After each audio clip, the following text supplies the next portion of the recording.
अस्सलाम वालेकुम। आप देख रहे हैं द न्यूज़ वे का ख़बरनामा। ये रही सुर्खियाँ।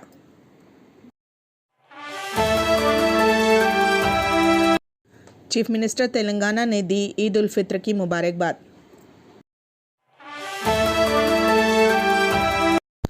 तेलंगाना में आइंदा 4 दिनों तक जारी रहेगी शदीद गर्मी।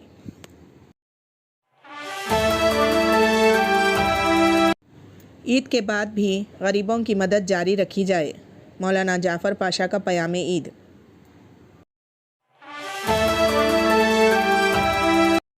आरएसएस को शर्म आनी चाहिए कि हुकूमत ने मईशत को तबाह कर दिया, P Chidambaram.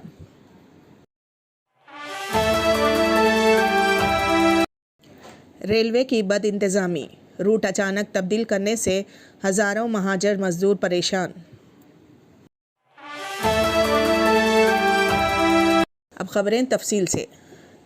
Chief minister mister के चंद्रशेखर राव ने रियासत के अवाम को ईद उल फित्र के मौके पर मुबारकबाद पेश की। चीफ मिनिस्टर ने उम्मीद ज़ाहिर की है कि मुक़द्दस माह रमज़ान रियासती अवाम के लिए खुशियों की नवीद साबित होगा। चीफ मिनिस्टर ने इस मौके पर लोगों से अपील की है कि वो घरों में ही रहते हुए इस त्यौहार को मनाएं। चीफ मिनिस्टर ने मज़ीद कहा कि रमज़ान फ़िरक़ा वाराना हम आहंगी और मजहबी रवादारी का मज़हर है और ये कि रमज़ान रियासत तेलंगाना की अजीम गंगा जमुना तहज़ीब का आइनेदार भी है। आइंदा 3-4 दिन के दौरान तेलंगाना, जुनूबी व शुमाली साहिली एपी और रायलसीमा के बाज़ इलाक़ों में गर्मी की लहर का इम्कान है। महकमे मौसमियात ने ये बात बताई और इंतबाह दिया है कि तेलंगाना के अज़ला आदिलाबाद, भीम, आसिफाबाद, निर्मल, निज़ामाबाद, जगतियाल, मंचिरियाल, राजना सरसला, पेद्दापल्ली, करीमनगर, जयशंकर, भोपालपल्ली, मलग, महबूब आबाद, कोत्तागुड़म, वरंगल, खम्मम, नलगुंडा, सूर्यापेट और मंचिरियाल में गर्मी की लहर बरकरार रहेगी। इसने यह भी इंतबाह दिया है कि तेलंगाना में 26 से 28 मई के दौरान बाज़ मकामात पर 30 किलोमीटर फ़ी घंटे की रफ्तार से हवाएं चलेंगी। अजीम तरीन दर्जे हरारत का इम्कान है कि रायलसीमा में आइंदा 48 घंटों के दौरान 2 या 3 डिग्री बढ़ सकता है। मौलाना हिसामुद्दीन सानी आखिल जाफ़र पाशा, अमीर इमारत मिल्लत इस्लामिया तेलंगाना व आंध्र प्रदेश व रुकने में मुस्लिम पर्सनल लॉ बोर्ड ने अपने पयाम ईद में कहा है कि हम ईद उल फित्र ऐसे हाल और माहौल में मना रहे हैं जबकि सारी दुनिया मुश्किल हालात से गुज़र रही है। ईद के बाद भी पड़ोसियों, गरीब रिश्तेदारों और दीगर मुस्तहक़ीन की मदद की तलक़ीन करते हुए मौलाना जाफ़र पाशा ने कहा कि लॉकडाउन के दौरान कई अफराद, तंजीमों और रहनुमाओं ने काबिल रश्क हद तक इंसानियत की हर मुमकिन मदद की है। ग़िज़ाई अजनास और रकम के ज़रिए हज़ारों लाखों तक इमदाद का पहुँचाना वाक़ई एक अजीम कारनामा है। लॉकडाउन के दौरान अगरचे समाजी फ़ासले ज़रूरी है, ताहम इंसानी ज़रूरियात की तकमील के लिए एक दूसरे के दिल बहुत क़रीब दिखाई दिए। मौलाना जाफ़र पाशा ने कहा कि माह रमज़ान रुख़सत हुआ, हमको जैसी इबादत करना चाहिए था वैसी हम नहीं कर सके, लेकिन हमें अच्छी तरह जहन नशीन रखना चाहिए कि आइंदा माह रमज़ान के आने तक हमें इबादत का सिलसिला जारी रखना चाहिए। मौलाना ने कहा कि मौजूदा आलमी मौज़ी वायरस क्या ख़त्म हो गए, मुस्तक़बिल में या मुस्तक़बिल क़रीब में क्या हालात पेश आएंगे ये कोई नहीं बता सकता, लेकिन इतना ज़रूर है कि हमको अल्लाह से और बहुत ज़्यादा क़रीब होना चाहिए। नमाज़ों की पाबंदी जारी रखते हुए मौज़ी व महलिक मर्ज़ से सारी इंसानियत की नजात के लिए दुआ करते रहना चाहिए। सारी दुनिया पर यह बात अच्छी तरह वाज़ेह हो गई है कि कोई सुपर पावर नहीं है, अल्लाह ताला की कुदरत ही हमेशा से सुपर पावर है और क़यामत तक रहेगी। सारी दुनिया क़यामत तक अल्लाह ही के रहम करम की मोहताज है। गरीबों, रिश्तेदारों को हमने अब तक जो कुछ भी मदद की है, इस मदद को और भलाई के कामों को आने वाले और दिनों में भी जारी रखना वक्त का तकाज़ा है। अल्लाह से दुआ है कि मौजूदा हालात और सूरत हाल में जो मुश्किलात और परेशानियों में ईद आई है, ऐसे हालात दोबारा कभी पेश ना आए। अल्लाह ताला से दुआ है कि काबतुल्लाह और मदीना मुनव्वरा के अलावा दुनिया भर के सारे मसाजिदों में नमाज और ज़िक्र का सिलसिला जल्द से जल्द दोबारा शुरू हो जाए। पी चिदम्बरम ने ट्वीट करके कहा कि आरबीआई के गवर्नर कहा कि तलब बुरी तरह से मुतासिर हुई हैं। माली साल 2020-21 में इक़्तिसादी तरक्की की शरह नमून मनफी रह सकती है। پھر کیوں وہ معیشت میں مزید سرمایہ ڈال رہے ہیں؟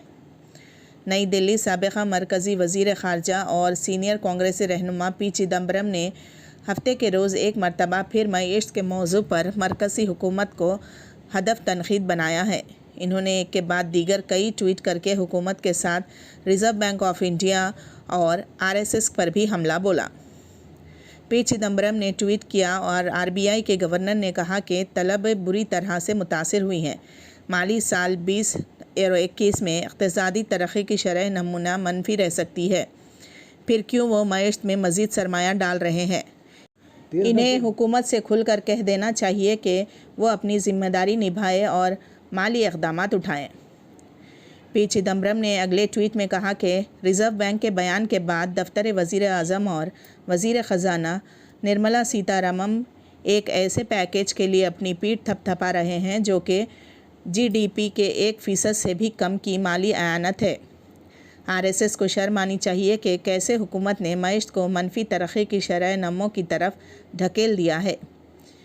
پی چدمبرم نے RBI نے اعتراف کیا ہے کہ کووڈ-19 وبا ملک کے لیے گمبھیر خطرہ ہے اور 40 سال میں پہلی بار مالی گراوٹ کی صورتحال نظر آ رہی ہے۔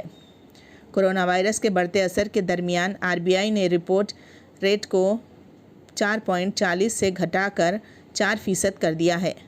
RBI گورنر شکتی کانت داس نے جمعے کو امکانات ظاہر کرتے ہوئے کہا تھا کہ 2020 اور 21 میں GDP ترقی کی شرح نمو منفی میں جا سکتی ہے۔ ریلوے کی جانب سے کی گئی ان تبدیلیوں کے باعث مہاراشٹر میں جاری لاک ڈاؤن کے دوران 2 مہینوں تک پھنس جانے کے بعد اپنے گھروں تک پہنچنے کے لیے آنے والے مسافروں کے لیے بڑی پریشانی پیدا کر دی ہے۔ ممبئی کے کورونا وائرس کی وجہ سے مختلف مقامات پر پھنسے ہوئے لاکھوں خستہ حال اور پریشان مزدور جب ایک تکلیف دہ اور لمبے انتظار کے بعد کسی طرح اپنے وطن واپسی کے لیے ٹرینوں پر سوار ہوئے تو وطن واپس لوٹنے کی خوشی میں ان کے چہرے دمک رہے تھے، مگر ان کی یہ خوشی ریلوے انتظامیہ کے نااہلی اور بد انتظامی کے باعث دوبارہ پریشانی میں بدل گئی۔ جب انہیں یہ پتہ چلا کہ وہ جس جگہ کے لیے روانہ ہوئے تھے اس جگہ جانے کا ریلوے نے راستہ تبدیل کر دیا ہے اور اب وہ اپنے مقام پر کب پہنچیں گے انہیں پتہ نہیں ہے۔ ان کا یہ سفر رام بھروسے کا سفر ثابت ہو رہا ہے۔ ذرائع کے مطابق گزشتہ چند دنوں میں ہندوستانی ریلوے نے مہاراشٹر اور گجرات روانہ ہونے والے متعدد خصوصی ٹرینوں کی راستوں کو اچانک تبدیل کر دیا۔ پچھلے کچھ دنوں میں 2 ہمسایہ ریاستیں اتر پردیش اور بہار کے لیے روانہ ہونے والی کم از کم 13 ٹرینوں کی طے شدہ راستوں کو بدل دیا گیا اور اپنے منزل مقصود کو پہنچنے کے لیے دوبارہ ان کا راستہ بدل دیا۔ ان میں سوار مسافروں کو چونکا دیا ہے۔ ان میں وہ خصوصی ٹرینیں شامل ہیں جو جلگاؤں مہاراشٹر، گجرات کے سورت اور انگلیشور کے لیے چھترپتی شیواجی مہاراج ٹرمینلز، لوکمانیا تلک ٹرمینلز، تھانہ، وسائی روڈ، پنویل، کلیان، پونے، ناسک، اکولا، احمد نگر، اورنگ آباد، جالنا سے روانہ ہوئی ہیں یا ان کے لیے روانہ ہونے والی ہے۔ ذرائع کا کہنا ہے کہ UP، بہار، مغربی بنگال، جھارکھنڈ وغیرہ کے لیے نیا راستہ بلاسپور اور اکولا سے ہو کر گزرے گا۔ ان اوقات کی تصدیق کرتے ہوئے مغربی ریلوے کے چیف ترجمان رویندر بھنکر نے کہا کہ اصل منصوبہ بندی راستہ اٹارسی، مانک پور، پنت دین دیال اپادھیائے کے ساتھ راستے سے تھا۔ اب ہمیں دیں اجازت، خدا حافظ۔